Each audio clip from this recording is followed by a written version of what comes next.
भक्तगणों, कल यानी 2 अप्रैल को हमारे संकट मोचन श्री हनुमान जी का जन्मोत्सव है और हनुमान भक्तों के लिए इससे बड़ा शायद ही कोई दिन हो सकता है। हम हमेशा उनसे कुछ ना कुछ मांगते ही रहते हैं, लेकिन अब उनका जन्म दिवस है तो चलिए उनकी भक्ति में रम जाते हैं और उनसे कुछ मांगने की बजाय उनके जन्म से जुड़ी हुई कथा का श्रवण करते हैं और उनके साथ दिल से जुड़ने का प्रयास करते हैं।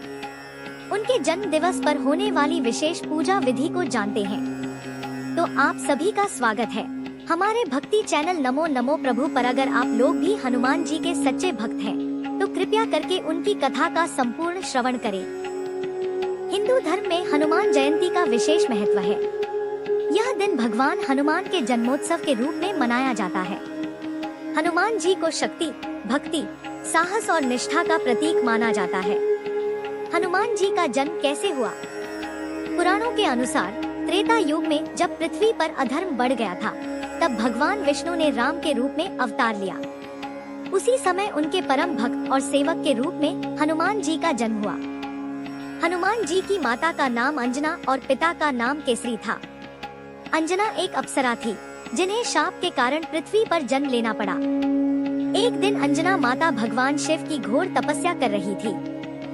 उनकी भक्ति से प्रसन्न होकर भगवान शिव ने उन्हें वरदान दिया कि उनके घर एक दिव्य पुत्र जन्म लेगा जो शिव का अंश होगा। उसी समय राजा दशरथ पुत्र प्राप्ति के लिए यज्ञ कर रहे थे। यज्ञ के फलस्वरूप जो खीर प्राप्त हुई, उसका एक भाग वायुदेव के माध्यम से अंजना माता तक पहुंचा। इस प्रकार वायुदेव के आशीर्वाद से हनुमान जी का जन्म हुआ। हनुमान जी बचपन से ही अत्यंत शक्तिशाली और चंचल थे। एक दिन उन्होंने आकाश में चमकते सूर्य को फल समझकर निगल लिया। इससे पूरे संसार में अंधकार छा गया। तब देवराज इंद्र ने क्रोधित होकर वज्र से प्रहार किया, जिससे हनुमान जी बेहोश हो गए। यह देखकर वायुदेव अत्यंत क्रोधित हो गए और उन्होंने पूरी सृष्टि में वायु का प्रवाह रोक दिया। इससे सभी देवता घबरा गए और उन्होंने मिलकर हनुमान जी को अनेक वरदान दिए। असीम शक्ति, अमरत्व, किसी भी रूप में बदलने की क्षमता, किसी भी संकट को दूर करने की शक्ति, राम भक्ति और महान कार्य। हनुमान जी का जीवन भगवान राम की सेवा में समर्पित था। जब माता सीता का हरण रावण ने किया, तब हनुमान जी ने समुद्र पार करके लंका पहुंचकर उनका पता लगाया।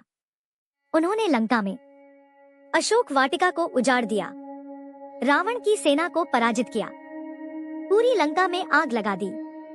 इसके बाद वे राम जी के पास लौटकर सीता माता का संदेश लाए।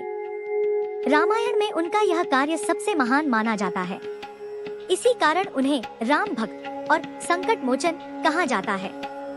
हनुमान जी की विशेषता, हनुमान जी को चिरंजीवी माना जाता है, अर्थात वे आज भी जीवित हैं और अपने भक्तों की रक्षा करते हैं। जो भी व्यक्ति सच्चे मन से हनुमान जी का स्मरण करता है, उसके सभी भय दूर होते हैं, शत्रु पर विजय मिलती है, जीवन में शक्ति और साहस बढ़ता है। हनुमान जयंती पूजा विधि। अब जानते हैं इस पावन दिन की पूजा विधि।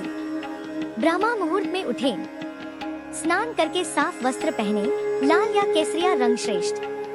व्रत का संकल्प लें। पूजा सामग्री: हनुमान जी की मूर्ति या फोटो, सिंदूर, चमेली का तेल, लाल फूल, तुलसी पत्ता, गुड़ और चना, लड्डू, विशेष रूप से बूंदी के, अगरबत्ती और दीपक। पूजा करने की विधि: सबसे पहले भगवान राम, सीता और लक्ष्मण का ध्यान करें। फिर हनुमान जी की मूर्ति को स्नान कराएं। उन्हें सिंदूर और चमेली का तेल चढ़ाएं। फूल और प्रसाद अर्पित करें। दीपक और अगरबत्ती जलाएं। मंत्र और पाठ: हनुमान चालीसा। हनुमान चालीसा का पाठ अवश्य करें। मंत्र: ओम हनुमते नमः। इस मंत्र का कम से कम 108 बार जप करें। व्रत और भोग: दिन भर फलाहार करें। शाम को हनुमान जी को भोग लगाकर व्रत खोलें। शाम की विशेष पूजा: हनुमान मंदिर जाकर दर्शन करें। राम नाम का कीर्तन करें। गरीबों को भोजन कराएं। हनुमान जयंती का महत्व। हनुमान जयंती केवल एक त्योहार नहीं, बल्कि भक्ति का प्रतीक, शक्ति का स्रोत, जीवन में साहस का संचार। इस दिन की गई पूजा से ग्रह दोष शांत होते हैं, नकारात्मक ऊर्जा दूर होती है, जीवन में सफलता आती है। यदि आप सच्चे मन से हनुमान जी की पूजा करते हैं तो जीवन के हर संकट से मुक्ति मिलती है। आप सभी भक्तों को जय श्री राम। अगर आप सभी को हनुमान जी से जुड़ी ये बातें अच्छी लगी हो तो वीडियो को सभी हनुमान व राम भक्तों तक जरूर शेयर करें। आप सभी का धन्यवाद।